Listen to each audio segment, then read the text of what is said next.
विश्वं दर्पणदृश्यमाननगरी तुल्यन्निजान्तर्गतं पश्यन्नात्मनि मायया बहिर्बोधभूतं यथा निद्रया यस्साक्षात् कुरुते प्रबोधसमये स्वात्मानमेवाद्वयं तस्मै श्रीगुरुमूर्तये नमः इदं श्रीदक्षिणामूर्तये बीजस्यान्तरिवाङ्कुरो जगदिदं प्राङ्निर्विकल्पं पुनः मायाकल्पितदेशकालकलना वैचित्र्यचित्रीकृतं मायावीव विजृम्भयत्यपि महायोगी वयस्वेच्छया तस्मै श्रीगुरुमूर्तये नमः इदं श्रीदक्षिणामूर्तये तस्मै श्रीगुरुमूर्तये नमः इदं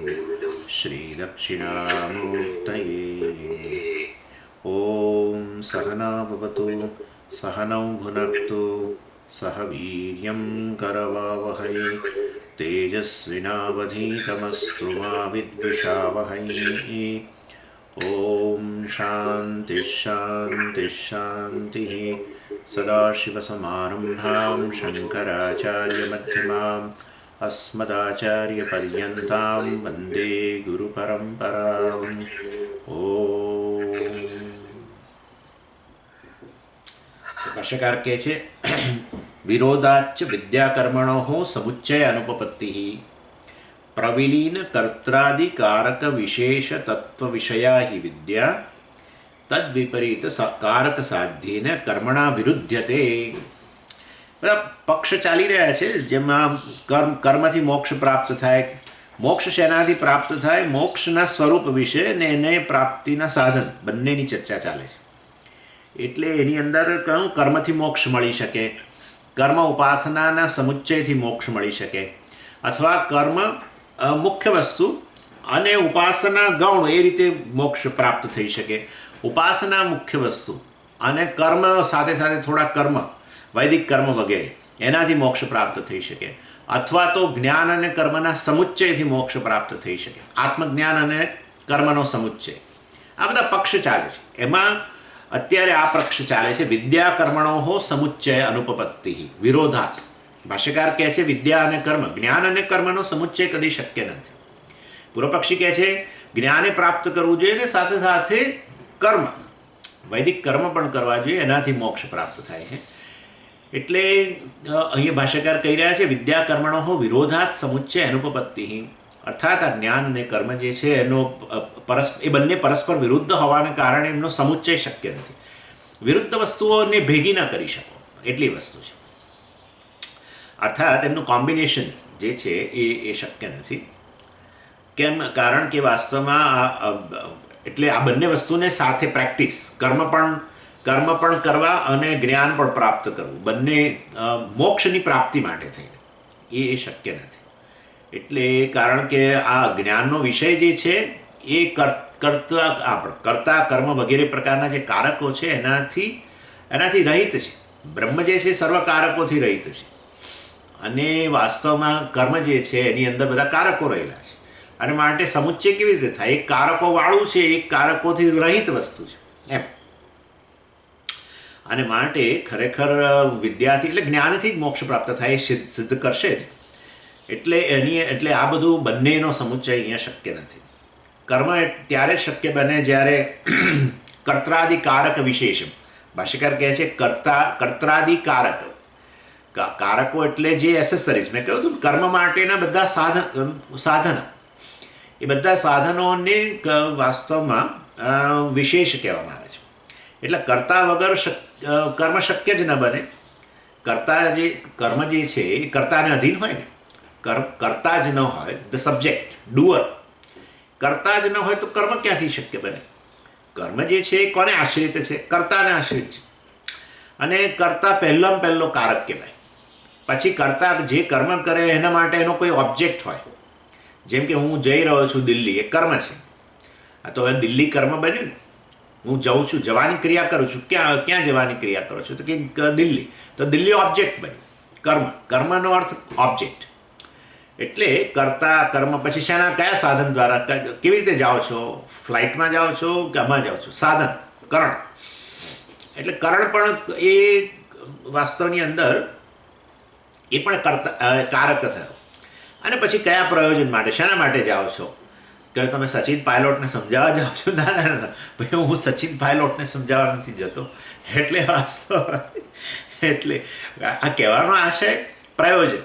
ક્યાંથી જાઓ છો સ્વામીજી? અમદાવાદથી અત્યારે કે નડિયાદથી કે ક્યાંથી? ના, અમદાવાદથી જાઉં છું. અપાદાન એ પણ કારક. અને પછી ક્યાં કર્મ જ્યાં થઈ રહ્યું થવાનું હોય એ અધિકરણ. આ બધા કારકો કહેવાય. એટલે કર્ત્રાદિકારક વિશેષ, આ બધા કારક વિશેષો કર્મ હંમેશા આ બધાથી એસેસરીઝવાળું હોય. અને એમાં બે પ્રકારે શક્ય હોય છે. ઘણીવાર કર્મ ન હોય એવું ખરું, કોઈક વાર બને. કરતા હોય પણ કર્મ ન હોય, સબ્જેક્ટ હોય પણ ઓબ્જેક્ટ ન હોય એવું બને. અને એ બધા જે છે એ ઇનટ્રાન્ઝિટિવ અકર્મક ધાતુઓ કહેવામાં આવે છે. એમાંથી બનતા ક્રિયાઓ બધી છે એ, દાખલા તરીકે દેવદત્ત ઊભો છે અને સોમદત્ત સૂઈ ગયો છે. હવે એમાં કર્મ શું? કશું જ નથી. સાધન છે ઊભા રહેવા માટે. કરણ જે છે એ પગ ઊભા રહેવાનું સાધન છે, બરાબર છે. એટલે આ બીજા કારકો હોઈ શકે પણ ઓબ્જેક્ટ ન હોય. તમે શું એવું ન પૂછી શકો, શું? એટલે વાસ્તવમાં દાખલા તરીકે હું કહું કે હું હમણાં જ જમીને આવ્યો, તમે મને પૂછી શકો શું જમ્યા સ્વામીજી, એમ પૂછી શકો ને, તો એ કર્મ થઈ ગયું, ઓબ્જેક્ટ. એટલે જમવાની ક્રિયા કરી પણ એમાં ઓબ્જેક્ટ રહેલું છે. એ બધા સકર્મક ધાતુ, ટ્રાન્ઝિટિવ રૂટ્સ કહેવામાં આવે છે. અને બીજા કેટલાક જે છે એ અકર્મક ધાતુઓ છે. એટલે અકર્મક ધાતુઓ એટલે જેમાં કર્મ રહેલું નથી. અકર્મક એટલે જ કહ્યું એને, કર્મનો અભાવ, ઓબ્જેક્ટનો અભાવ. પણ એમાં બીજું બધું હોય. ભલે કર્મ નામનો કારક ન હોય, બીજા કારકો તો હોય. શેના દ્વારા ઊભા છો અને તમે ક્યાં ઊભા છો? અધિકરણે હોઈ શકે, શેના માટે ઊભા છો, પ્રયોજન પણ હોઈ શકે. એને સંપ્રદાન કહેવામાં આવે છે. એટલે આ બધું હોય પણ કર્મ ન હોય. હવે હું કહું કે હું સૂતો છું, તો તમે મને એમ ન કહો શું સૂતા છો સ્વામીજી, શું ખાધું એવી રીતે શું સૂતા છો એવું ના કહી શકાય. એ બરાબર ને? એટલે હું ઊભો છું, હું સૂઈ ગયો છું, હું બેઠો છું. શું બેઠા છો? શું બેઠા છો એવું ના હોય. ક્યાં બેઠા છો હોય, બરાબર છે ને? એટલે બે પ્રકારના ક્રિયાપદ છે સંસ્કૃતની અંદર. એટલે બે પ્રકારની ધાતુઓ, rather સકર્મક transitive, અકર્મક non transitive, ઇનટ્રાન્ઝિટિવ. Anyway, એટલે ઇન શોર્ટ કારકો વગર કર્મ શક્ય જ ન બને. એટલે ભાષ્યકાર કહે છે સા વિદ્યા તત્ વિપરીત કારક સાધ્યેન કર્મણા વિરુદ્ધ્યતે. સા વિદ્યા, ધેટ નોલેજ, એ જ્ઞાન જે છે એ કર્મ સાથે વિરુદ્ધ. એ જ્ઞાન એટલે આત્મજ્ઞાન વગેરે જે છે કર્મથી વિરુદ્ધ છે. કારણ કે કર્મ જે છે એ સાધ્ય વસ્તુ છે, એ કારકો દ્વારા પ્રાપ્તિનો વસ્તુ છે. જેમ કે આ દિલ્હી અત્યારે કર્મ છે મારા માટે, એના માટે બીજા બધા કારકોનો ઉપયોગ કર્યો. ટ્રેન એ સાધન કહેવાય, જેવા હું જનારો કરતા ફલાણા પ્રયોજન માટે જઉં છું વગેરે, એ સંપ્રદાન કહેવાય. અમદાવાદથી જઉં છું એ અપાદાન કહેવાય. સમજાય ને? એટલે આ બધી વસ્તુઓ જે છે એ કારકો છે. એના દ્વારા પેલું કર્મ જે છે સિદ્ધ થાય, ઓબ્જેક્ટ. એટલે કર્મ સાધ્ય બને એ જે બીજા બધા કારકો સહિત એને સિદ્ધ કરવાનું. કોણ સિદ્ધ કરે? કર્તાને દિલ્હી જવું છે, બીજા કોને? બધા. એટલે વાસ્તવમાં કર્તા બીજા બધા કારકોની મદદ લઈ અને કર્મ પ્રાપ્ત કરે, સિદ્ધ કરે. એટલે કર્મ સાધ્ય બન્યું. કર્મ એટલે અહીંયા એક્શન નહીં, ઓબ્જેક્ટ આઈ એમ ટેલિંગ. સો એ વસ્તુ. અને જ્ઞાન જે છે સા વિદ્યા તદ વિપરીતા કારક સાધ્યેન. એટલે વાસ્તવમાં આ જ્ઞાન જે છે કર્મથી વિરુદ્ધ વસ્તુ છે. કારણ કે કર્મમાં સાધ્ય વગેરે રહેલું છે. અને એ રીતે આ સમગ્ર જગત કારકોમાં આવી ગયું. બધું કશુંક કર્મ છે, કોઈ કરતા છે, સાધનો રહેલા છે, બધું છે ને. આ જ છે ને જગત. એટલે શું? બધા સાધનો કર્મની સિદ્ધિ માટે, મતલબ to perform an action, to accomplish. એ તમારે જે સાધ્ય હોય એની પ્રાપ્તિ માટે અનેક વસ્તુઓનો તમે ઉપયોગ કરો, એ બધું કારક કહેવાય.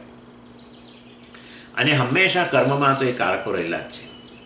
આપણે સામાન્ય રીતે સબ્જેક્ટ અને ઓબ્જેક્ટ બે વસ્તુઓ બોલીએ એટલે પણ બીજું બધું અંદર સાંકળી લેવાનું.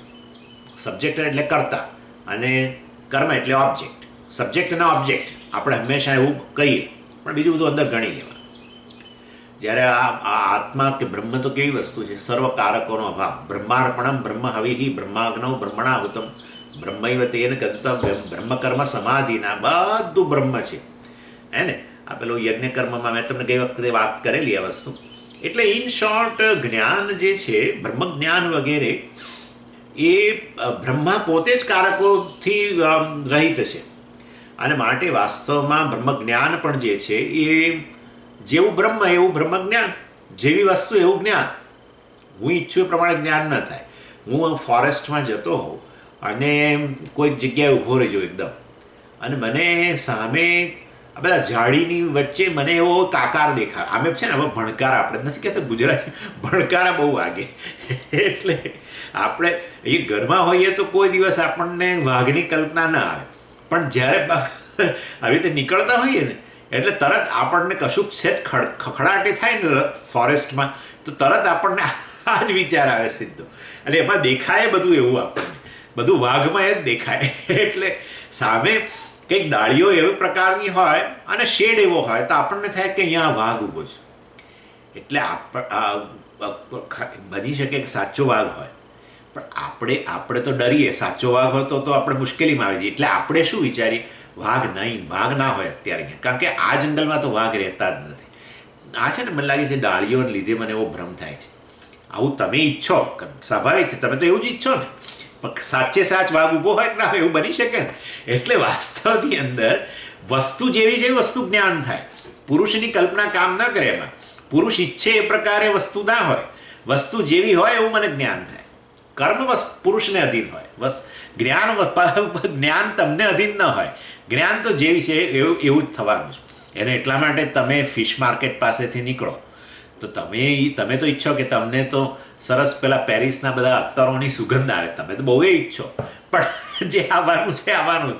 ઇન શોર્ટ જેવી વસ્તુ છે એવું જ્ઞાન. અહીંયા ગંધ જ્ઞાનની વાત કરું છું. પેલામાં મેં તમને રૂપ જ્ઞાનની વાત કરી, વાઘ દેખાવો. એટલે વસ્તુ તમે ઈચ્છો કે ન ઈચ્છો, પણ તમે ન ઈચ્છો એવા શબ્દો સાંભળવા મળે છે ને આપણને. હું તો ઈચ્છું કે ભાઈ મારી કોઈ નિંદા ન કરે, હંમેશા બધા મારી સ્તુતિ કરે. પણ તમને એવા ક્યારેક શબ્દો સાંભળવા મળી જાય કે જેમાં તમારી નિંદા ટીકા પણ થાય. ઈચ્છતા નથી આપણે, પણ સાંભળવા પડે છે ને. હા, એટલે આવું છે. જ્ઞાન તમને અધીન નથી. જ્ઞાન જેવી વસ્તુ છે એને અધીન છે. જેવા શબ્દો છે એવું તમને શબ્દ જ્ઞાન થાય. જેવું રૂપ છે એવું રૂપ જ્ઞાન થાય. જેવી ગંધ છે એવું ગંધ જ્ઞાન થાય. એમાં પુરુષની કોઈ સંકલ્પ શક્તિ કામ ન કરે. કર્મ તમને અધીન છે. કરવું ન કરવું, કેવી રીતે કરવું, બધું તમને અધીન છે, પણ જ્ઞાન તમને અધીન નથી. માટે બ્રહ્મ જેવી વસ્તુ હોય એવું બ્રહ્મ જ્ઞાન થાય. બ્રહ્મ સર્વ કારકોથી રહિત છે. કારકોથી રહિત જ હોય ને, નહીં તો બ્રહ્મ જ ના કહેવાય. એક અદ્વિતીય વસ્તુ હોય અને જે અનંત હોય, તો પછી એમાં આ બધો કારકનો ભેદ ક્યાં રહ્યો? કર્તા જુદો, કર્મ જુદું, કરણ જુદું, પ્રયોજન જુદું, અધિકરણ જુદું. આ બધો આવો ભેદ તો હોય જ નહીં ને.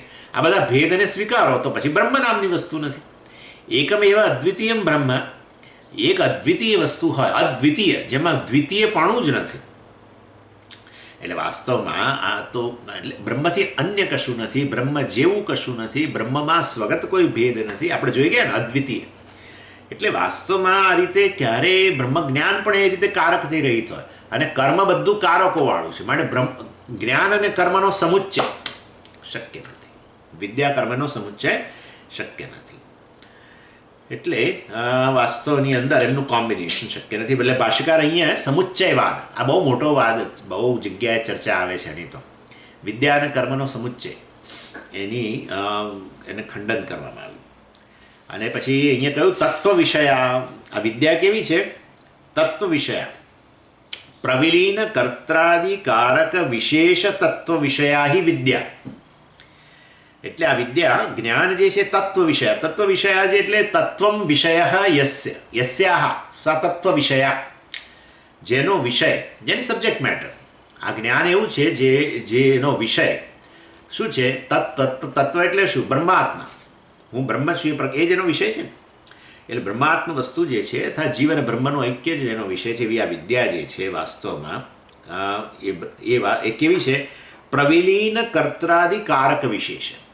એટલે કર્ત્રાદિકારક, કર્તા અને બીજા બધા મેં કારકો કયા ને, કર્મને, કરણને, આ બધા કારકો જેની અંદર લય પામી ગયેલા છે એવો બ્રહ્માત્મા જ જેનો વિષય છે એવી આ વિદ્યા છે, જેમાં સર્વ કારકો વિલીન થઈ ગયેલા છે. પ્રવિલીન એટલે પ્રકર્ષેણ, એટલે ટોટલી રિઝોલ્વ.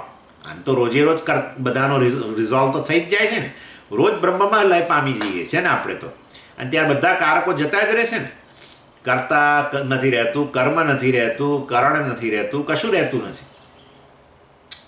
એનીવે, એટલે વાસ્તવની અંદર સર્વકારક વિશેષો જે છે એ સર્વકારક વિશેષોનો સારી રીતે લય થઈ ગયેલો છે. હા, સારી રીતે એટલે ટોટલી અહીંયા કહેવાનું હશે પ્રકર્ષેણ વિલીન. એટલે એ વાસ્તવમાં આ કર્ત્રાદિકારક વિશેષો જ્યાં સંપૂર્ણપણે લય પામી ગયેલા છે. પ્રવિલીન કર્ત્રાદિકારક વિશેષ તત્વ વિષયા વિદ્યા તદ વિપરીત કારક સાધ્યેન કર્મણા વિરુદ્ધતે. તદ વિપરીત, એનાથી વિપરીત, એનાથી વિરુદ્ધ એવું કારક સાધ્યેન કર્મણા, એનાથી વિપરીત એવું કર્મ જે કારકથી સાધ્ય છે. બરાબર? કારકથી સાધ્ય થાય, કારકથી એકોમ્પ્લિશ કરી શકો. કોઈ પણ ક્રિયાની અંદર આ બધી એસેસરીઝ વગર ન થાય કશું.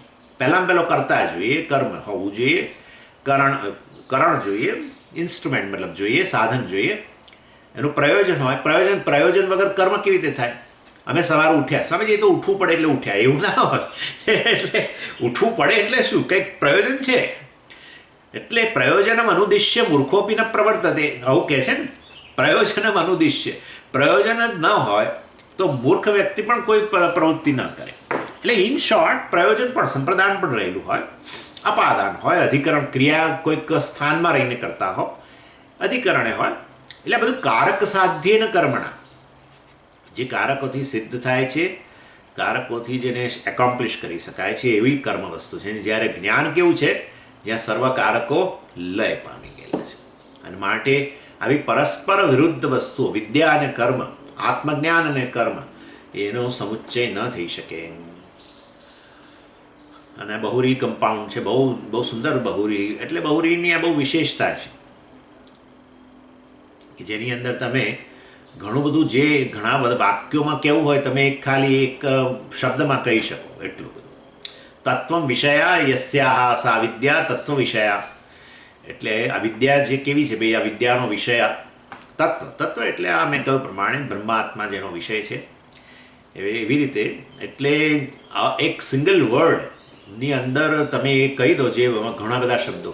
આ બહુ મોટી વિશેષતા. સંસ્કૃત વિશે આજે જ મેં કશું જોયું હમણાં થોડા સમય પહેલાં.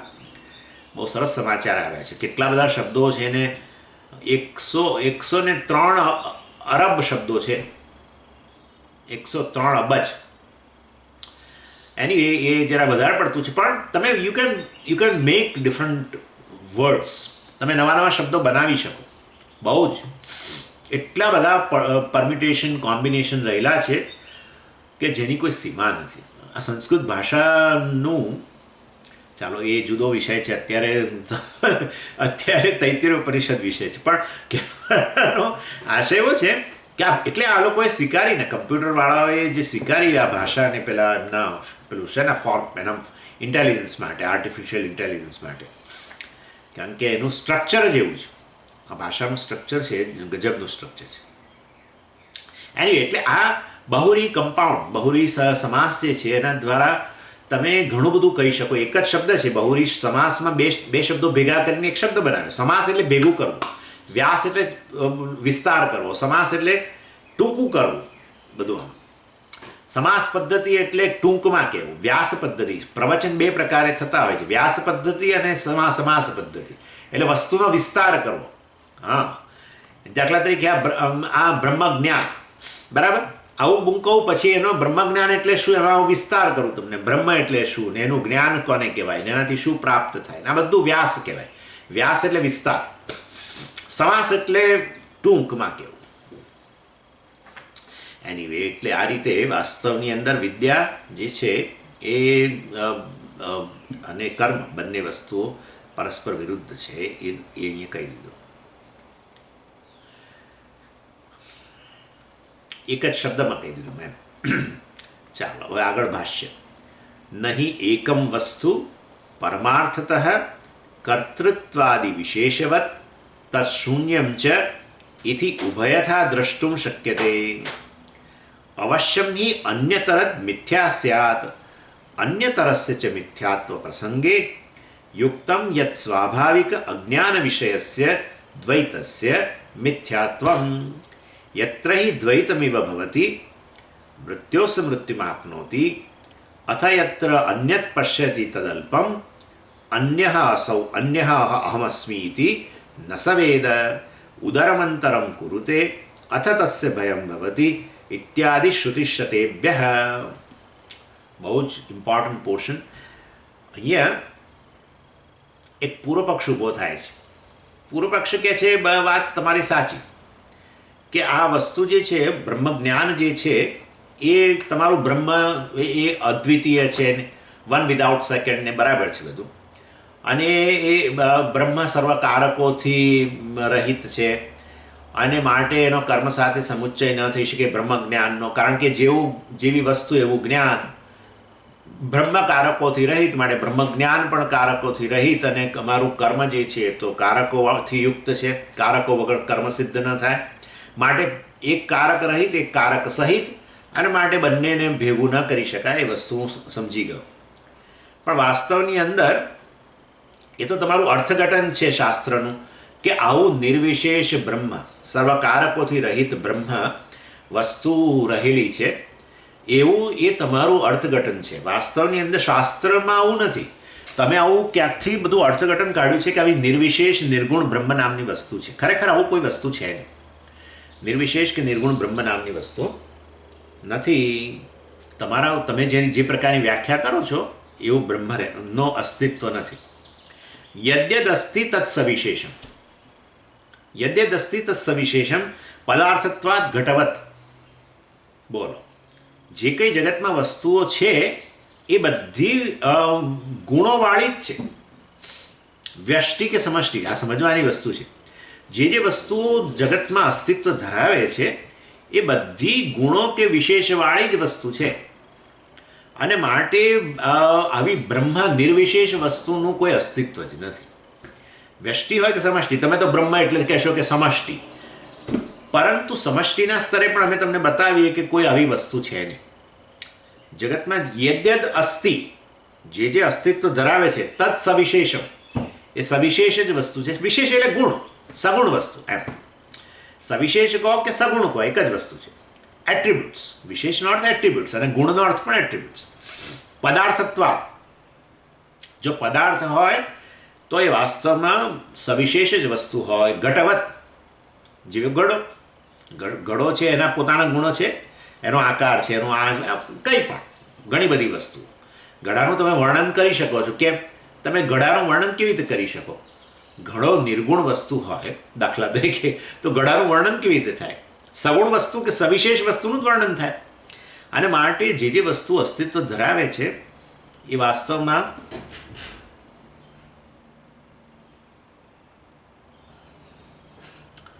એનીવે એટલે એ સવિશેષ વસ્તુ જે છે એ જ બધી પદાર્થના રૂપમાં હોઈ શકે.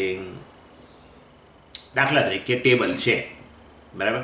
તમે કહો ટેબલ છે, તો હવે ટેબલ છે એટલે શું? હું પૂછું તમને શું છે એટલે તમે કહો કે ટેબલ છે. ટેબલ એટલે શું? જે ટેબલપણું ધરાવે ટેબલ. ટેબલપણું, ટેબલનેસ. ટેબલ એટલે જે ટેબલનેસ ધરાવે એ ટેબલ. તો હવે આ ટેબલ કઈ વસ્તુ થઈ? ટેબલનેસ એટલે શું? વિશેષ ખરો કે નહીં? હા, ટેબલપણું. કારણ કે આ ટેબલપણું ધરાવતું નથી. ટેબલપણું ધરાવે છે. મોબાઈલપણું ધરાવે છે. કેમેરાપણું ધરાવે છે. કમ્પ્યુટરપણું ધરાવે. ગ્લાસપણું ધરાવે. એટલે બધા જ પદાર્થો જે છે એ વાસ્તવમાં વિશેષતા ધરાવે છે. કોઈ ટેબલપણું ધરાવે, કોઈ ઘડાપણું ધરાવે.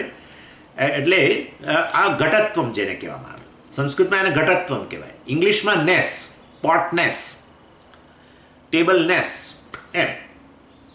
સંસ્કૃતમાં ત્વમ, ઇંગ્લિશમાં નેસ. અને ગુજરાતીમાં પણું, ઘડા પણું, ટેબલ પણું વગેરે વગેરે. એટલે ઇન શોર્ટ તમારું બ્રહ્મ, દાખલા તરીકે તો બ્રહ્મ, તમે કહો કે બ્રહ્મ છે, હા તો બ્રહ્મ છે જરૂર, પણ તો બ્રહ્મપણું ધરાવે. ટેબલપણું, ઘડાપણું, ખુરશીપણું, એવું બ્રહ્મપણું. અને માટે બ્રહ્મપણું એ વિશેષ છે, કારણ કે એ બ્રહ્મપણું બીજી કોઈ વસ્તુ બ્રહ્મપણું ધરાવતું નથી. અને તમારું બ્રહ્મ કમ્પ્યુટરપણું ધરાવતું નથી. So tableness does not exist in Brahman. બ્રહ્મહુડ અથવા બ્રહ્મનેસ does not exist in table. અને એ રીતે વાસ્તવમાં સવિશેષ વસ્તુ છે એવું અહીંયા કહે છે. એટલે સમગ્ર જગત વાસ્તવમાં સવિશેષ વસ્તુ છે. અને એ રીતે આ રીતે એને સમજાવવામાં આવે છે. એટલે બધી જ વસ્તુઓ જગતમાં જે પુટ ટુગેધર, બધી વસ્તુઓ જે રહેલી છે એ સવિશેષ વસ્તુ છે. અને દાખલા તરીકે વૃક્ષ, તો વૃક્ષ પણ હવે તમે જુઓ, એક પદાર્થ લીધો, જેમને આપણે વૃક્ષ કહીએ છીએ. વૃક્ષમાં વૃક્ષત્વમ છે અથવા ટ્રીનેસ છે, વૃક્ષપણું છે. હવે એ તો વ્યષ્ટિ થઈ ગયું. એને તમે ઘણા બધા વૃક્ષોનો સમૂહ ભેગું કરો, ઘણા બધા વૃક્ષોનો સમૂહ જ્યારે ભેગું કરો ને તમે, તો એ એક સમષ્ટિ થઈ ગયું. ફોરેસ્ટ દાખલા તરીકે, બરાબર, ફોરેસ્ટ કહીએ છીએ. તો ફોરેસ્ટમાં ફોરેસ્ટપણું છે. જેમ કમ્પ્યુટરપણું ફોરેસ્ટમાં નથી, ફોરેસ્ટનેસ કમ્પ્યુટરમાં નથી, તો ફોરેસ્ટનેસ શું કહેવાય? વિશેષતા કહેવાય. કોની? ફોરેસ્ટની. અને માટે વાસ્તવમાં વ્યષ્ટિ કે સમષ્ટિ, દરેક વસ્તુ એ વિશેષતા ધરાવે છે, સવિશેષ વસ્તુ છે. માટે તમે ગમે તે રીતે બધા ઉપનિષદોને મારી મચડીને સિદ્ધ કરવાનો પ્રયત્ન કરો છો કે ઉપનિષદોનો વિષય નિર્ગુણ કે નિર્વિશેષ બ્રહ્મ છે, એ વસ્તુ, એવી નિર્વિશેષ વસ્તુનું કોઈ અસ્તિત્વ નથી. વ્યષ્ટિના સ્તરે પણ નહીં અને સમષ્ટિના સ્તરે પણ નહીં. દાખલા તરીકે સમજો કે એક ઘડો છે, બરાબર. એક ઘડાની અંદર તમે બધા ઘરેણાં મૂક્યા, ઘરેણાં છે. અને એ ઘરેણાઓ બધા, અને એના પોતાની વિશેષતાઓ છે, નામ પણ છે. જેમ કે ચેઇન કે વીંટી કે ઝાંઝર કે આ કે તે, કે પછી બોરમાળા, પેલી મોટી મોટી હોય છે, બહુ જબરજસ્ત. એ જમાનામાં પહેરતા એવી હ્યુજ થિંગ, મે બી 100 તોલાની એક વસ્તુ, 100 તોલા એટલે આપણે શું કહીએ ને, આઈ ડોન્ટ નો, 1 kg કે શું કહેવાય, I don't know, 110 grams I think 1 તોલા એટલે. એનીવે કહેવાનો આશય એવો છે, એટલી આઈ હેવ સીન, મેં જોયું છે. ભરૂચની અંદર એક બેનને લગ્નની અંદર એવો હાર પહેરેલા મેં જોયા, મને થયું કે આટલું સોનું લોકો પાસે હોઈ શકે છે. She could not bear the weight. એ જે એમણે પહેરેલી માળા, એનું પોતે વેઇટ ના ખમી શકે, એટલી બધી વજનદાર. એટલે એ જમાનામાં તો હવે બધું ગ્રામમાં આવી ગયું, પણ એ જમાનામાં તો લોકો બધું આવા ઘરેણાં પહેરતા. ચાલો, એની આવું બધું ભેગું કરેલો એક ઘડો છે. અને ઘડો તમને મળ્યો, તમે જ્યારે તમારા મકાનનું ખોદકામ કરતા હતા, આ જૂનું હશે થઈ ગયું, તમે પાડ્યું મકાનને, પછી નવું બનાવવું છે તમારે, એટલે પાયા ખોદ્યા, તેમાંથી આવો મળ્યો ઘડો, બરાબર. એટલે હવે તમે જુઓ, એની અંદર આ બધી વસ્તુઓ, સોનાની બધી વસ્તુઓ પડેલી છે, બરાબર. એ ઘડો તમને મળે. હવે તમે આ બધું અંદર જે વસ્તુઓ રહેલી છે એના જુદા જુદા નામ ભલે તમે આપો, કે માળા છે ને, પેલી વીંટીઓ છે ને, પેલું આ આપણે બંગડી છે ને, આ તે બધું જે કહો તે, મંગળસૂત્ર છે ને, વગેરે વગેરે જે. એટલે એ બધી વસ્તુઓ છે. પરંતુ હવે તમે વ્યષ્ટિએ નામ આપવાને બદલે જ્યારે એ ઘડો મળ્યો ત્યારે તમે એમ બોલ્યા કે મને ખજાનો મળ્યો, બરાબર. તમે શું બોલ્યા? ખજાનો.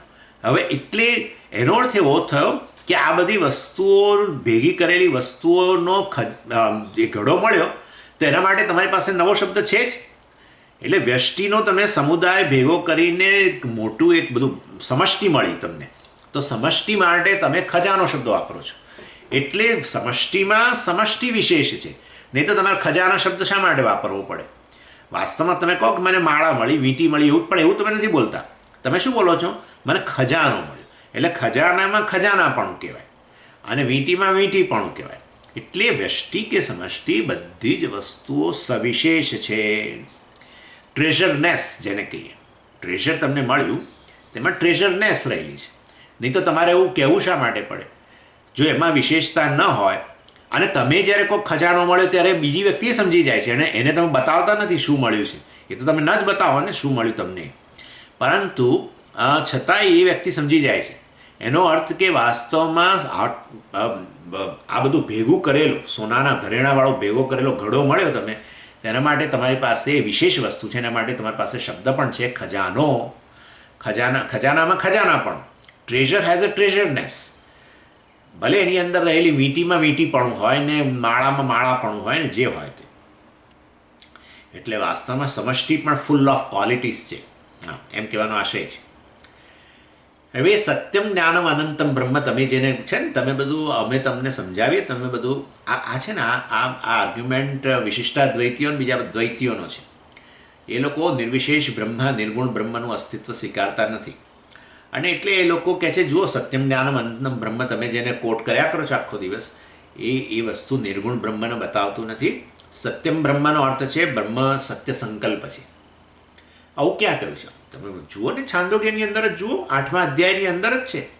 બ્રહ્મનું વર્ણન કરતાં વાસ્તવમાં એને ત્યાં સત્યકામઃ સત્ય સંકલ્પ કહેવામાં જ આવ્યું છે. ય આત્મા અપહત પાપમા વિજરઃ વિમૃત્યુ વિશોકઃ અભિજિકિત્સઃ અપિપાસઃ સત્યકામઃ સત્ય સંકલ્પ. આ વ્યાખ્યા છે આત્માની, પરમાત્માની વ્યાખ્યા કરી. એટલે સત્યમ બ્રહ્મ અર્થાત સત્ય સંકલ્પ બ્રહ્મ, જેનો સંકલ્પથી જ સૃષ્ટિ થાય છે, સત્ય સંકલ્પ છે. જેની ડિઝાયર ઇમિડિયેટ સત્યકામ, જેની ડિઝાયર ઇમિડિયેટલી ફ્રક્ટિફાય થઈ જાય. whose desire will never fail is called Satyakam. That's how it is. whose સંકલ્પ never fails. આપણે જ બધા બહુ એ સંકલ્પ કરીએ કે હું તો આ વીકેન્ડમાં છે ને મારે આ વીકેન્ડમાં ફલાણી જગ્યાએ જવું છે, દાખલા તરીકે. હું તો સંકલ્પ કરું દાખલા તરીકે, પણ સંકલ્પ ફળીભૂત ના થાય. જ્યારે ઈશ્વરનો સંકલ્પ તો ફળીભૂત થઈ જાય. એ જે સંકલ્પ કરે, ઇનફેક્ટ આખી સૃષ્ટિ એનો સંકલ્પ જ છે. હોલ સૃષ્ટિ ઇઝ સંકલ્પ. એટલે સત્યમ બ્રહ્મ મતલબ સત્ય સંકલ્પ સત્યકામ બ્રહ્મ, આવું છે. અને જ્ઞાનમ બ્રહ્મ, જ્ઞાનમ બ્રહ્મ, બ્રહ્મ જ્ઞાન સ્વરૂપ એટલે શું? સર્વજ્ઞ છે. સમજો તો ખરા, જ્ઞાનમ બ્રહ્મ કરીને તમે એને નિર્ગુણ કર્યા કરો છો. વાસ્તવમાં એ તો સર્વજ્ઞ છે. પરમાત્મા સર્વજ્ઞ હોય જ ને, તમારે સ્વીકારવું જ પડે ને. તમે ના પાડો તો તમે મૂર્ખા ઠરો. એટલે એ તો વાસ્તવમાં સર્વજ્ઞ છે. અને અનંતમ બ્રહ્મ એટલે અનંત કલ્યાણ ગુણો જે ધરાવે છે, કાઉન્ટલેસ વર્ચ્યુસ ધરાવનાર વાસ્તવમાં બ્રહ્મ છે. અને માટે નિર્વિશેષ બ્રહ્મ જે છે આવું કદી એસ્ટાબ્લિશ થતું નથી. જે વસ્તુ અસ્તિત્વ ધરાવે છે, વ્યષ્ટિ કે સમષ્ટિ, બધી વિશેષતાવાળી છે. That's all. એટલે આપણે કહીએ છીએ ભાઈ નિર્વિશેષ બ્રહ્મ જ વાસ્તવમાં એસ્ટાબ્લિશ થઈ શકે એવી વસ્તુ છે. સવિશેષ વસ્તુ જે છે એ અર્થાત સવિશેષ શબ્દ જ પ્રોબ્લેમેટિક છે. લો, અમે તો એમ કહીએ છીએ, અમે તો પછી વાત રહી. સવિશેષ વસ્તુનું સ્થાપન તો વાત પછી રહી. સગુણ વસ્તુનું સ્થાપન તો એને એસ્ટાબ્લિશ કરવું, એને પ્રૂવ કરવાની વાત તો પછી. સવિશેષ શબ્દ જ વાસ્તવમાં પ્રોબ્લેમેટિક છે. અમે તમને એવું કહીએ છીએ, વેદાંતિ જવાબ આપે છે, કોઈ દિવસ સવિશેષ વસ્તુ પ્રૂવ થઈ શકશે નહીં. શું બોલો છો તમે? હા, અમે તમને આ કહીએ છીએ. તમે કહો છો નિર્વિશેષ વસ્તુ પ્રૂવ નથી થઈ શકે એવી, અમે તમને કહીએ છીએ સવિશેષ વસ્તુ પ્રૂવ થઈ શકે એમ નથી. સવિશેષને તો શાસ્ત્રમાં મિથ્યા કહેવામાં આવી. મિથ્યાનો અર્થ અનિર્વચનીય છે, અર્થાત જે પ્રૂવ ન થઈ શકે. આવું છે.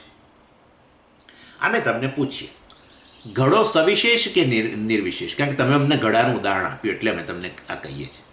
તમે કહ્યું કે ઘડો એને કહેવાય જે ઘડાપણું ધરાવે. ઘડાપણું એને વિશેષ કહ્યું. ઘડાપણું ધરાવે એ ઘડો કહેવાય, એવું તમારી વ્યાખ્યા છે. અને માટે ઘડાપણું એ વિશેષ છે. અને માટે ઘડો સવિશેષ વસ્તુ કહેવાય. અને સવિશેષ વસ્તુનું જ અસ્તિત્વ રહેલું છે. એના સિવાય નિર્વિશેષ વસ્તુનું અસ્તિત્વ કોઈ છે નહીં. અને એના માટે તમે આ ઉદાહરણ આપ્યું. અમે તમને પૂછીએ છીએ ઘડો સવિશેષ કે નિર્વિશેષ? એટલે આ પ્રૌઢવાદ નથી. બાય ધ વે, પ્રૌઢવાદ એટલે શું ખબર છે? તમે દાખલા તરીકે મારી પાસે આવો કે સ્વામીજી મારે તો ભાઈ આ દીકરીને બહુ મુશ્કેલી છે. આ તો એક્ઝામ્પલ આપું છું ભાઈ, કોઈ કશું પોતાના પર લે નહીં. આ એક બહુ ખતરનાક એટલા માટે આ સહનાવવતુ પ્રેયર રહેલી છે. કોઈ વ્યક્તિ પોતાના પર લઈ લે કે સ્વામીજી મને કશું કહી રહ્યા છે, એવું કશું નથી. આજે જસ્ટ મનમાં સ્ફુર એનું કહી દઉં. કોઈ દાખલા તરીકે એક વ્યક્તિ મારી પાસે આવે કે સ્વામીજી મારા દીકરાને ઘણો મુશ્કેલી છે અને એને હમણાં જોબ નથી મળતી, એને હમણાં લગ્ન થયા પણ લગ્નમાં એને નથી એટલું સારું, એને બધું મનમેળ, બીજી બાજુ એની આ નોકરી જતી રહી છે પેન્ડેમિકમાં, અને સ્વામીજી એની તબિયત હમણાં બગડી છે ને આમ કરીને તમે વાત કરો. અને સ્વામીને તો કશી સૂઝ હોય નહીં. એટલે સ્વામી કહે કે ભાઈ જો આ બધું જ છેવટે માયા છે, આ બધું આ દીકરો ને દીકરાના પ્રોબ્લેમ ને આ બધું છેવટે માયા જ છે. આવું તમે કહો ને એને પ્રૌઢવાદ કહેવાય. પેલો બિચારો પેલી વ્યક્તિ એને કંઈક સોલ્યુશન જોઈએ છે અને તમે સીધું એને માયા સુધી લઈ જાઓ. અને પ્રૌઢવાદ એટલે વાસ્તવની અંદર તમે કોઈ વસ્તુને ડીલ કરવાની હોય ને, કોઈ પણ પ્રોબ્લેમને ડીલ કરવા માટે તમે છેક ફંડામેન્ટલ સ્તરે જતા રહો ને તો એને પ્રૌઢવાદ કહેવાય.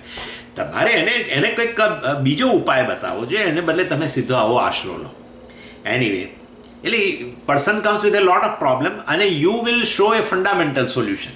સીધું માયાના સ્તરે જ લઈ જાઓ, દેટ ઇઝ નોટ પ્રોપર. પણ એનીવે, એટલે અહીંયા ઘણો સવિશેષ કે છે કે નિર્વિશેષ છે એવું આપણે પૂછીએ, એના દ્વારા આપણે કશું છેક પ્રૌઢવાદ નથી તરફ જતા, આપણે એને ક્લીન આર્ગ્યુમેન્ટ જ કહીએ છીએ. આપણે બ્રહ્મની વાત હમણાં કે રવા દે બાજુ, તું ખાલી ઘડાને સિદ્ધ કર, સવિશેષ વસ્તુ છે એવું, બસ. નિર્વિશેષ ઘડો સવિશેષ વસ્તુ છે તે એવું કહ્યું. જે વસ્તુ અસ્તિત્વ ધરાવે સવિશેષ ઘડા સમાન એમ તે કહ્યું. તો ઘડો સવિશેષ વસ્તુ સિદ્ધ કર્યા, બસ. અમારે બ્રહ્મને નિર્ગુણ નથી કરવું સિદ્ધ હમણાં, એ રવા દે. What is pot? એટલે આ સ્વામીજીનો આર્ગ્યુમેન્ટ છે. જે ઘડાપણું ધરાવે એ ઘડો એમ તમે કહો, બરાબર ને? ઘડાપણું સવિશેષ, ઘડાપણું વિશેષ કહેવાય એમ. સો વાસ્તવની અંદર તમે પ્રશ્ન કરો કે આ ઘડાપણું ધરાવે કોણ ધરાવે છે? ઘડાપણું શેમાં રહેલું છે?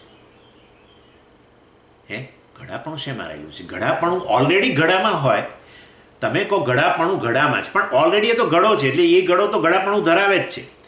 એટલે ઘડાપણું તો વાસ્તવમાં માટીમાં હોવું જોઈએ ને. માટી વત્તા ઘડાપણું બરાબર ઘડો, એવું જ કેવું જોઈએ ને આપણે તો. એટલે ઘડાપણું જો ઓલરેડી ઘડામાં જ હોય, ઓલરેડી એ ઘડો છે અને એમાં તમારું ઘડાપણું કેવી રીતે સમાઈ શકે? કારણ કે એ તો ઘડાપણું ધરાવે જ છે. એટલે ઘડાપણું ઘડામાં છે કે ઘડાથી અન્યમાં છે, એમાં મારે તમને પૂછવું છે. એટલે ઘડાપણું ઘડામાં છે એમ તમે કહો ને તો અનવસ્થા થઈ ગઈ. કારણ કે એ ઘડામાં પાછું ઘડાપણું રહેલું છે. એ ઘડાપણું ક્યાંથી આવ્યું? એટલે તમે કહેશો કે એ ઘડાપણું પાછી ઘડાપણું number 2, potness number 2 is existing in the pot, but that pot also already has potness. બરાબર છે? નહીં તો એને તમે કેવી રીતે કહી શકો? તમે કહો ઘડાપણું ઘડામાં છે, તો એ ઘડો તમે કેવી રીતે ઓળખ્યો? કારણ કે એમાં ઘડાપણું રહેલું છે, તો એ પોટનેસ નંબર 2 થઈ ગઈ ને. તો એ તમે કહો કે એ ઘડામાં ઘડાપણું તો છે ને, એ ઘડામાં રહેલું છે, ત્રીજા, એટલે પાછી ત્રીજામાં જ. આ તો અનવસ્થા થઈ ગઈ. અનવસ્થા, ઇન્ફાઇનાઇટ રિગ્રેશન. એટલે તમારે કહેવું પડે ઘડાપણું જે છે ડેફિનેટલી ઘડો ના હોય એમાં જ રહેલું હોય, બરાબર છે? એટલે ઘડાપણું વાસ્તવમાં જે ઘડો નથી એમાં રહેલી હોય. નોન પોટ હેઝ પોટનેસ, એમ જ હોય ને. ત્યારે જ એને ઘડો કહી શકીએ કે જે વાસ્તવમાં નોન પોટ હોય અને એમાં ઘડાપણું ઉમેરો તો એ ઘડો બની ગયો. પણ એ નોન પોટમાં પોટનેસ કેવી રીતે આવે? નોન પોટમાં પોટનેસ કેવી રીતે હોય? દાખલા તરીકે તમે મને કહો કે સમજી માટીમાં ઘડાપણું આવે ને એટલે ઘડો બન્યો, પણ માટીમાં ઓલરેડી માટીપણું છે. માટીમાં ઓલરેડી માટીપણું રહેલું છે અને માટે એમાં ઘડાપણું ના આવી શકે. માટીમાં માટીપણું છે. એનીવે, એટલે વાસ્તવમાં જે નોન પોટ છે, જે ઘડો નથી એમાં ઘડાપણું છે, એ તો એવું કહેવું એ તો શેના જેવી વસ્તુ છે કે આ જેની બુદ્ધિ કામ નથી કરતી એ મોટો ગ્રેટ સ્કોલર છે, આ એના જેવી વસ્તુ થઈ. Non-pot has potness is not possible. બરાબર છે? Non-pot cannot has a potness. બીજી વસ્તુ, non-pot જો હોય, જે ઘડો નથી એમાં ઘડાપણું હોય, તો એ તો જેમ કે જેનામાં બુદ્ધિ નથી એ બુદ્ધિમાન છે, એના જેવી વસ્તુ થઈ ગઈ ને. એટલે નોન પોટ જે છે એ વાસ્તવની અંદર હેવ પોટનેસ, એ તમે કહો છો તો વાસ્તવમાં પોટનેસ તો પછી નોન પોટ તો બધી ઘણી વસ્તુઓ છે. દાખલા તરીકે એ આ જે ઘડાપણું જે છે એ નોન પોટમાં હોય તો પછી નોન પોટ તો બધી ઘણી વસ્તુઓ છે. Non chair has a chairness, right. પછી આ નોન અને બીજી વસ્તુ નોન ટેબલ કેનોટ પછી તો બધામાં પ્રોબ્લેમ આવીને ઊભો રહી જાય એમ છે. એક વસ્તુમાં આવીને પ્રોબ્લેમ ઊભો રહી જાય એમ છે, કારણ કે ઘડાપણું નામનો વિશેષ જેમ કશાકમાં ઉમેરો ને ઘડો બનતો હોય એ વસ્તુ પોતે વિશેષતા ધરાવતી હોય તો આ વિશેષતા ન ઉમેરી શકાય. એની પંચદશીમાં આવવાની છે ચર્ચા. એટલે કહેવાનો આશય કે એ વસ્તુ કેવી હોવી જોઈએ? નિર્વિશેષ હોવી જોઈએ, જેમાં તમે વિશેષ ઉમેરો અને બનાવો કોઈ વિશેષ. Non pot has potness. અને નોન પોટ મીન્સ વોટ? કે એ વિશેષતા કોઈ ધરાવતી નથી. એ ઓલરેડી કોઈ વિશેષ વસ્તુ હોય તો એ તો પછી એ સવિશેષ વસ્તુ થઈ ગઈ. દાખલા તરીકે માટીમાં ઘડાપણું છે એમ તમે કહો તો વાસ્તવની અંદર માટીમાં તો માટીપણું નામનો વિશેષ રહેલો છે. તો હવે એમાં માટીપણું કેવી રીતે આવ્યું? તો કે તમે કહો કે માટીપણું કોઈક બીજી નિર્વિશેષ વસ્તુમાં ઉમેરાયું, સમ નોન ક્લે. હવે એ રીતે તો આનો કોઈ અંત જ નથી. એટલે વાસ્તવની અંદર non pot cannot have a potness, non chair cannot have a chairness. સમજી ગયા તમે? એટલે આ ચેરનેસ તમે કહો કે ખુરશીમાં ખુરશીપણું નથી, જે ખુરશી નથી એમાં ખુરશીપણું ઉમેરો ત્યારે ખુરશી બને એમ તમે જો કહેતા હો તો વાસ્તવમાં આનો તો કોઈ અંત જ નથી. ઇનફેક્ટ આ જે ઘડો નથી, ટેબલ નથી, ખુરશી નથી, આની એ બધાની વચ્ચે કોઈ ભેદ જ નથી. દાખલા તરીકે સમજો કે આમાં ઘડાપણું ઉમેરું, આ કોઈક નિર્વિશેષ વસ્તુ છે, એમાં ઘડાપણું ઉમેરું એટલે ઘડો બની જાય. અને એની અંદર ખુરશી પણ ઉમેરું તો ખુરશી બની જાય. એની અંદર ટેબલ પણ ઉમેરું તો ટેબલ બની જાય. એની પોતાની વિશેષતા રહેલી હોય તો કોઈ વસ્તુ ઉમેરવાથી એ બની ન જાય. દાખલા તરીકે આ મોબાઈલ જે છે એમાં શું રહેલું છે? મોબાઈલ પણ, બરાબર. હવે એમાં હું ઘડા પણ ઉમેરું તો ઘડો નહીં બની શકે, કારણ કે ઓલરેડી વિશેષતા ધરાવે છે. એટલે છેવટે વિશેષતા એવામાં રહેલી હોય જે પોતે કેવી હોય? નિર્વિશેષ હોય. તમે સમજાય છે? અને એ રીતે કારણ કે કોઈ પણ વિશેષ વસ્તુમાં બીજી વિશેષતા ન ઉમેરી શકાય. તમારે પોટનેસ નામની ઘટત્વમ, ઘડાપણું જેમાં ઉમેરો એ વસ્તુ કેવી હોવી જોઈએ? નિર્વિશેષ હોવી જોઈએ. અને નિર્વિશેષ વસ્તુ તો બ્રહ્મ છે. ઇનફેક્ટ બધાની અંદર આ રીતે આપણે તમે નોન પોટ અને નોન ચેર અને નોન ટેબલ એની અંદર ભેદ શું? દાખલા તરીકે આ એક નિર્વિશેષ વસ્તુ છે. આ એક્ઝામ્પલ તરીકે એની અંદર તમે ઘડાપણ ઉમેરો છો, બરાબર. હવે એ પોતે કોઈ વિશેષતા ધરાવતી નથી તો હું ઘડાપણુંને બદલે ખુરશી પણ ઉમેરી શકું ને અંદર. ખુરશીપણાને કાઢીને ટેબલ પણ ઉમેરી શકું. ટેબલ પણ ઉમેરું તો ટેબલ બની જાય, ખુરશી પણ ઉમેરું તો ખુરશી બની જાય, કારણ કે એની પોતાની કોઈ વિશેષતા નથી. તો એવી નિર્વિશેષ વસ્તુ જે છે એને જ અમે બ્રહ્મ કહીએ છીએ, જે સર્વ સવિશેષ વસ્તુનું અધિષ્ઠાન છે. કારણ કે નોન પોટ અને non chair has no difference. ના સ્વામીજી, એમાં તફાવત છે. જો તફાવત હોય તો વિશેષતા હોય એમાં. હા, સમજાય છે હું શું કહું છું તમને? એટલે વાસ્તવની અંદર a thing without any ness is always same. Any ness is always same. A thing without any ness is always same. કોઈ વિશેષતા વગરની વસ્તુ એ વાસ્તવમાં એક સરખી હોય. એટલે નોન પોટ કહો કે નોન ચેર કહો કે નોન ટેબલ કહો. આ સ્વામીજી બહુ મોટું, સ્વામીજી વૃક્ષનું ઉદાહરણ લઈને સમજાવે, પૂજ્ય સ્વામીજી. આ એક જ અત્યારે આપણે આ જુદું ઉદાહરણ લઈએ છીએ, પણ એટલે એને જ અમે નિર્વિશેષ બ્રહ્મ કહીએ છીએ. વાસ્તવમાં જે એક છે, અદ્વિતીય છે, જેના ઉપર આ બધી વિશેષતાનો આરોપ કરવામાં આવેલો છે. એટલે ઘડાપણું પણ વાસ્તવની અંદર જેના પર અધ્યારોપિત છે એ બ્રહ્મ છે. કારણ કે ઘડાપણું કોઈ વિશેષ વસ્તુ પર માં રહેલું હોય તો એ વિશેષ વસ્તુ તો એની પોતાની વિશેષતા ધરાવે છે અને એમાં ઘડાપણું ઉમેરવાથી ઘડો ન બને. બરાબર છે ને? હું શું કહું છું, ઘડાપણું તમે કહો કે માટીમાં ઘડાપણું ઉમેરીએ તો વાસ્તવમાં ઘડો બને છે. સમજો, તમે એવું મને કહેશો, પણ માટી તમે ક્યાંથી લઈ આવ્યા એવો શબ્દ? ઓ સ્વામીજીમાં માટીપણું, ક્લેનેસ રહેલી છે. તો એ તો સવિશેષ વસ્તુ છે. એટલે ક્લેનેસમાં વાસ્તવમાં ક્લેનેસ ધરાવનાર ક્લે છે, તેમાં તમે ઘડો ઉમેરવાથી પછી ઘડાપણ ઉમેરવાથી ઘડો ન બને. એટલે છેવટે તમારે એવી વસ્તુ લાવવી પડે કે જે કોઈ પ્રકારની વિશેષતા વગરની હોય. અને માટે નિર્વિશેષ વસ્તુ એટલે non pot must be the નિર્વિશેષ વસ્તુ. That non pot is equal to non chair, is equal to non table. કારણ કે એ બધી એક નિર્વિશેષ વસ્તુ હોય જેમની વચ્ચે કોઈ તફાવત જ ન હોય, વિશેષતા જ ભેદ ઉત્પન્ન કરે. અને માટે તમે કોઈ પણ વિશેષને ઉમેરો જેની અંદર એને સવિશેષ બનાવવા માટે એ વસ્તુ કેવી હોવી જોઈએ? નિર્વિશેષ જ હોવી જોઈએ. અને માટે એક અદ્વિતીય વાસ્તવમાં નિર્વિશેષ બ્રહ્મ ઉપર જ અમે કહીએ છીએ આ બધા વિશેષનો અધ્યારોપ કરવામાં આવે છે. અને એ રીતે આ સમગ્ર જગત સવિશેષ જણાય છે એ બીજું કશું નથી, એક નિર્વિશેષ બ્રહ્મ પરનો વિવિધ નામરૂપનો અધ્યારોપ છે. એ વિવિધ નામરૂપ જ એની વિશેષતા પણ અધ્યારોપિત છે. કારણ કે છેવટે વાસ્તવમાં એક નિર્વિશેષ વસ્તુ પર એનો અધ્યારોપ થયેલો છે. એટલે ઘડાપણું ઘડામાં રહેલું નથી. કારણ કે ઘડાપણું ઘડામાં રહેલું હોય તો ઘડો તો ઓલરેડી સવિશેષ થઈ ગયો, અને એમાં ઘડાપણું ઉમેરો તેથી એ ઘડો ન બને, કારણ કે ઓલરેડી એ ઘડામાં ઘડાપણું રહેલું છે. માટે ઘડાપણું હંમેશા જે ઘડો નથી એમાં રહેલું છે, તો જ થાય ને ઘડો. ઘડાપણું ઉમેરો વિશેષતા એ કોઈ નિર્વિશેષ વસ્તુમાં ઉમેરો ત્યારે છેવટે ઘડો બને. પણ એ નિર્વિશેષ વસ્તુ જે છે એ તો ઘડાપણું કોઈ કશાક ગમે તેમાં તમે ઉમેરી શકો છો. એ નિર્વિશેષ વસ્તુમાં તમે ખુરશી પણ ઉમેરી શકો તો ખુરશી બની જાય. તમે એની અંદર ટેબલ પણ ઉમેરો તો ટેબલ બની જાય. કારણ કે એ પોતે કેવી છે? નિર્વિશેષ છે. અને માટે નિર્વિશેષ વસ્તુમાં કોઈ ભેદ જ નથી, અદ્વિતીય વસ્તુ છે, એક વસ્તુ છે જેના ઉપર આ સર્વ વિશેષોનો અધ્યારોપ થયેલો છે. એને જ વાસ્તવમાં જગત કહેવાય. તમે જેને કહો છો ઘડા નામની વસ્તુ કે ટેબલ નામની વસ્તુ કે ખુરશી નામની વસ્તુ વગેરે, એનીવે ધીસ ઇઝ આર્ગ્યુમેન્ટ. આ મિથ્યાત્વના આર્ગ્યુમેન્ટ છે, પણ આ તો તમારી સાથે શેર કર્યું. આ જનરલી સ્વામીજી હંમેશા વૃક્ષનું ઉદાહરણ લઈને સમજાવતા હોય છે. વૃક્ષપણું ક્યાં રહેલું છે? ટ્રીનેસ શેમાં છે?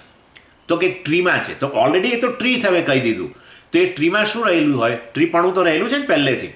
તો એમાં આ ટ્રીનેસ કેવી રીતે ઉમેરાય?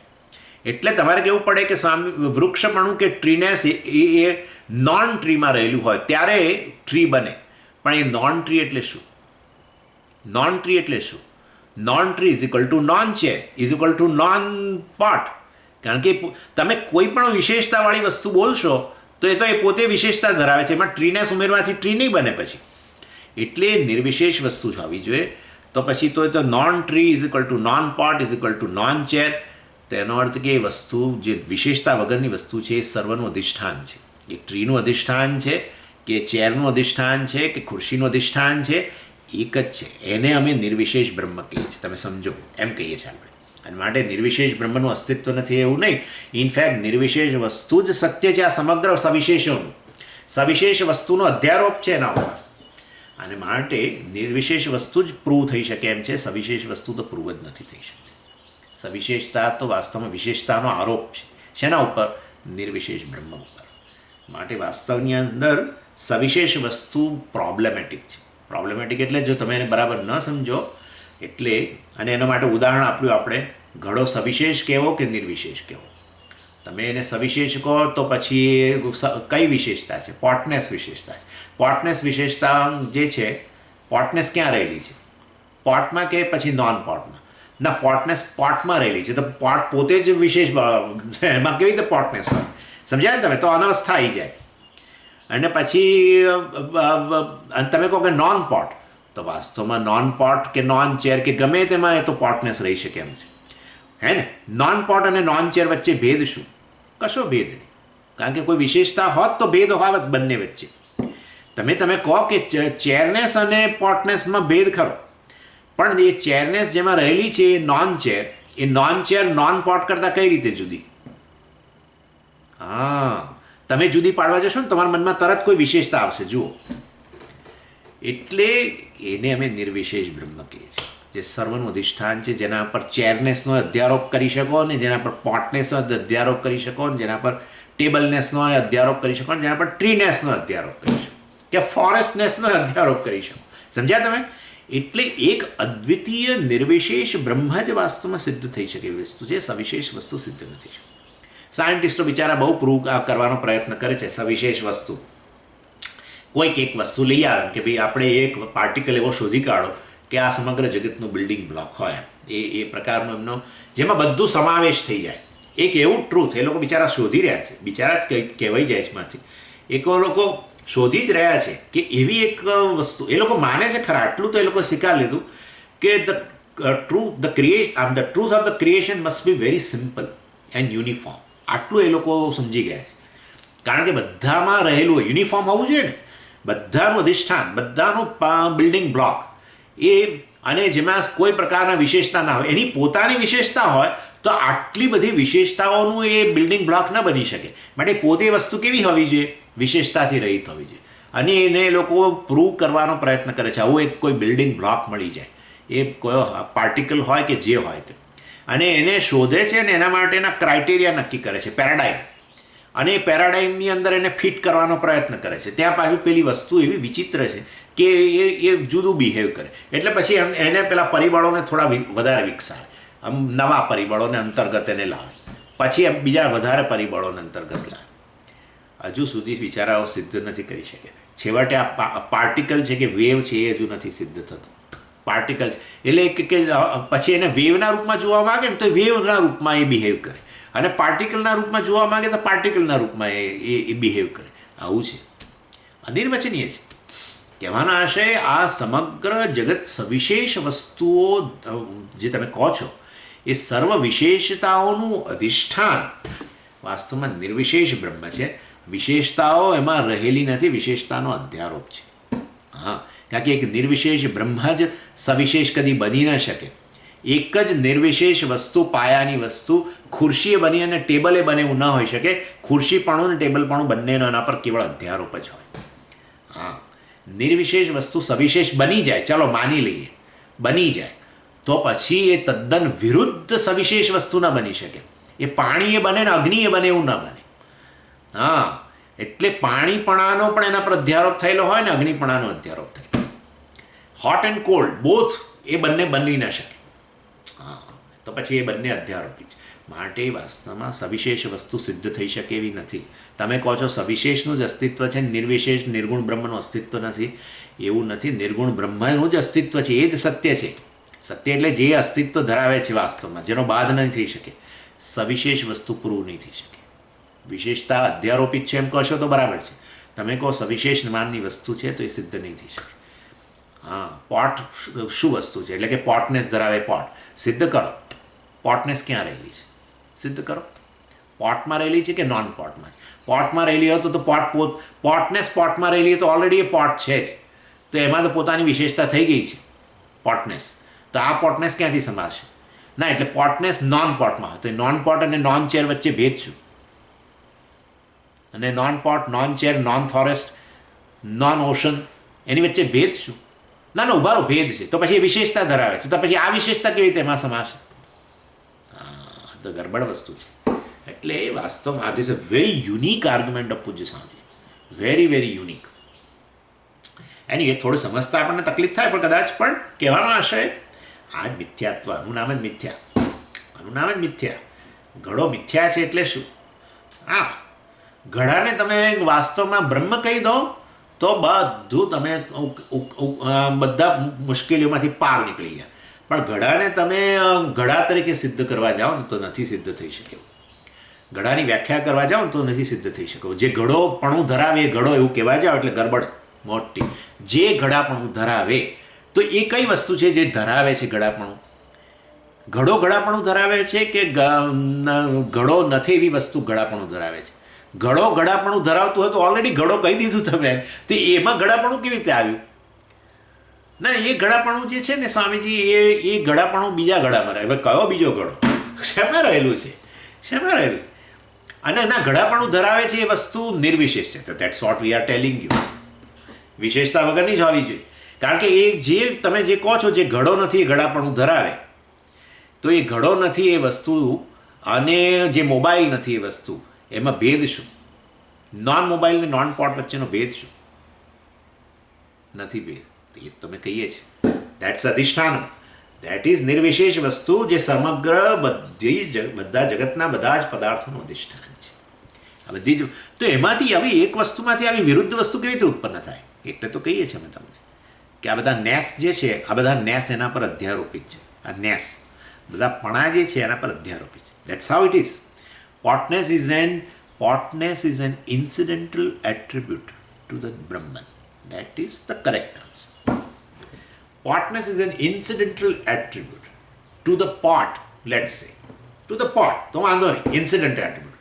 કેમ incidental કહો છો? કારણ કે ખરેખર એ નિર્વિશેષ વસ્તુ છે, સત વસ્તુ છે, નિર્વિશેષ વસ્તુ છે, બ્રહ્મ છે, જેના પર આ પોટનેસનો અધ્યારોપ કરીને એને આપણે એનો વ્યવહારમાં પ્રયોગ કરીએ છીએ ઘડા તરીકે. અસ્થિભાતી પ્રિય છે, એના પર પોટનેસનો અધ્યારોપ કરો, એનું નામ ઘડો છે. That's all. That's what it is. અસ્થિભાતી પ્રિય જે નિર્વિશેષ વસ્તુ છે એની પર, એ જ અસ્થિભાતી પ્રિય પર મોબાઈલપણાનો અધ્યારોપ કરો અને પછી ટ્રાન્ઝેક્શન મોબાઈલના રૂપમાં. That's how whole thing is like that. So potness is an incidental attribute. We can say to the Brahman. You can say even Brahman. Hotness is incidental. Mobileness is incidental attribute. Fireness incidental attribute. બધા incidental attribute છે. એટલે ભાષ્યકાર કહી રહ્યા છે નહીં એકમ વસ્તુ પરમાર્થતઃ કર્તૃત્વાદિ વિશેષવત વિશેષ શૂન્યમ છે. એટલે બ્રહ્મા વાસ્તવમાં આ જે એક અદ્વિતીય વસ્તુ છે એની અંદર આ કર્તૃત્વ વગેરે વિશેષ ન રહ્યા હોઈ શકે સાચા અર્થમાં. તમે ઇન્સિડન્ટલ એટ્રીબ્યુટ કહો તો બધું બરાબર છે. બ્રહ્મા જે સર્વ વાસ્તવમાં કારકોથી રહિત છે એના પર આ બધા કારકોનો અધ્યારોપ છે, કર્તા, કર્મ વગેરે. હમણાં ગઈકાલે આ બધી ચર્ચા છે એ જ ચાલી રહી છે ને. નોવર, નોલેજ, આ બધી વસ્તુઓનો અધ્યારોપ છે એક બ્રહ્મ ઉપર. વાસ્તવમાં જે નોવર હોય એ નોન ન હોઈ શકે. તો વાસ્તવમાં નોવર અને નોન જુદી જુદી વસ્તુ હોય તો પછી બ્રહ્મ નામની કોઈ વસ્તુ ના હોઈ શકે. જો આ સર્વકાય બ્રહ્મ હોય તો પછી એમાં નોવર અને નોનનેસ બંને વિરુદ્ધ વસ્તુ કયા રૂપે રહેલી હોય? ઇન્સિડન્ટલ એટ્રીબ્યુટ. એની આ બધી ચર્ચા બહુ કરવાની બાકી છે. આપણી પાસે સમય છે, પણ એટલે કોઈ પણ રીતે સર્વકારકોથી રહિત છે એમ કહેવાનો આશય છે બ્રહ્મ જે છે. એટલે એ બધામાં સર્વકારકો એમાં રહેલા છે ઇન્સિડન્ટ એટ્રીબ્યુટ્સ, અને ખરેખર બ્રહ્મ એ સર્વથી રહિત છે. એટલે એ બ્રહ્મા કારકોથી રહિત છે, ફ્રી ફ્રોમ ધ કારકાસ. અને માટે સવિશેષ અને નિર્વિશેષ વસ્તુ, સગુણ અને નિર્ગુણ વસ્તુ, બ્રહ્મ ક્યારેય સગુણ અને નિર્ગુણ બંને ન રહી શકે. ભાષ્યકાર કહે છે એકમ વસ્તુ નહીં એકમ વસ્તુ પરમાર્થતઃ કર્તૃત્વાદિ વિશેષવત. પરમાર્થતઃ એટલે સાચે સાચ કર્તૃત્વ વિશેષ, કર્તૃત્વાદિ, આદિ પદાર્થ તમારે બીજું બધું લઈ લેવાનું. આદિ મીન્સ વગેરે વગેરે, એટલે કર્તા, કર્મ, કરણ આપણે જોઈ ગયા ને, કારકો બધા. એક જ વસ્તુ આ બધા વિશેષો પણ ધરાવે, અને ભાષ્યકાર કહે છે વિશેષ શૂન્યમ ચ, અને સર્વ વિશેષોથી રહિત પણ હોય. આવું કદી ના હોય. વસ્તુ સવિશેષતાએ ધરાવે અને વિશેષતાથી રહિત હોય, સવિશેષ પણ હોય અને નિર્વિશેષ પણ હોય. એક જ વસ્તુ, આવું ન હોઈ શકે. એક જ વસ્તુ નિર્ગુણ પણ હોય અને સગુણ પણ હોય, આવું ન હોઈ શકે. તો પછી કેવી રીતે એને સમજવાનું? તો સગુણ મિથ્યા હોય, બીજું શું થાય? તમે આવું બારોબાર કેવી રીતે કહી શકો સગુણ મિથ્યા? તમારું નિર્ગુણ મિથ્યા કેમ નથી કહેતા? એ હવે તમારો પ્રશ્ન અમે સ્વીકારીએ છીએ. નિર્ગુણને મિથ્યા કહેવું જોઈએ ને સગુણને સત્ય કહેવું જોઈએ, પણ સગુણ સિદ્ધ નથી થઈ શકતું, સવિશેષ વસ્તુ સિદ્ધ નથી થઈ શકતી. એનીવે, એટલે ઉભયથા દ્રષ્ટુમ ન શક્ય છે. એટલે it is not possible for you to see both the ways. એક જ વસ્તુને સગુણ અને નિર્ગુણના રૂપમાં ન જોઈ શકાય, સવિશેષ નિર્વિશેષના રૂપમાં ન જોઈ શકાય. અને તો શું કરવાનું? અવશ્યમ, ડેફિનેટલી અન્ય તરત મિથ્યા સ્યાત. બેમાંથી એક મિથ્યા હોવું જોઈએ. વિરુદ્ધ જે વસ્તુ, એક જ વસ્તુને તમે નિર્ગુણ ને સગુણ બે ન કહી શકો. તે એક મિથ્યા હોય. એટલે એ મિથ્યા એટલે શું? એઝ ધો. ક્યાં નિર્વિશેષ બ્રહ્મ કે નિર્ગુણ બ્રહ્મ એઝ ધો હોઈ શકે, જાણે કે, અથવા વિશેષતા એનામાં જાણે કે હોય. ક્યાં નિર્વિશેષપણું જાણે કે હોય અથવા સવિશેષપણું જાણે કે હોય. એક જ વસ્તુને તમે એક વ્યક્તિ રજ્જુ કહે અને બીજી વ્યક્તિ એને સાપ કહે, તો વાસ્તવમાં ક્યાં તો બંને ખોટા હોય, ક્યાં તો બેમાંથી એક તો ખોટા હોય. આટલું તો ખરું છે, હે ને? ના, એ વસ્તુ સમજીએ, એક જ વસ્તુ સાપે છે અને રજ્જુ છે. અલા ભાઈ, આવું ના હોય. કારણ કે રજ્જુ ઝેર વગરની છે અને સર્પ ઝેરવાળો છે, અને એક જીવંત વસ્તુ છે, એક ઇનર્ટ વસ્તુ છે, એક સેન્શન છે, એક ઇનસેન્ટ છે. આ બંને વસ્તુ એક કેવી રીતે હોય? એક પ્રાણી છે, એક એક એક જળ વસ્તુ છે અને એક સજીવ વસ્તુ છે. આવું કેવી રીતે હોય? ન હોય. એટલે ક્યાં તો બંને ખોટા, ચાલો, અથવા બેમાંથી એક ખોટા, આટલું તો ખરું. એટલે એક જ વસ્તુ સવિશેષ અને નિર્વિશેષ બંને ન કહી શકાય. એટલે વાસ્તવની અંદર અવર પરસેપ્શન, આપણું જે પરસેપ્શન છે એના આધારે આવું કહી શકીએ કે બેમાંથી એક તો મિથ્યા છે, એક ખોટું છે. અને કારણ કે એક જ વસ્તુને જુદી જુદી રૂપમાં લેવામાં આવે છે, વિરુદ્ધ રૂપમાં લેવામાં આવે છે.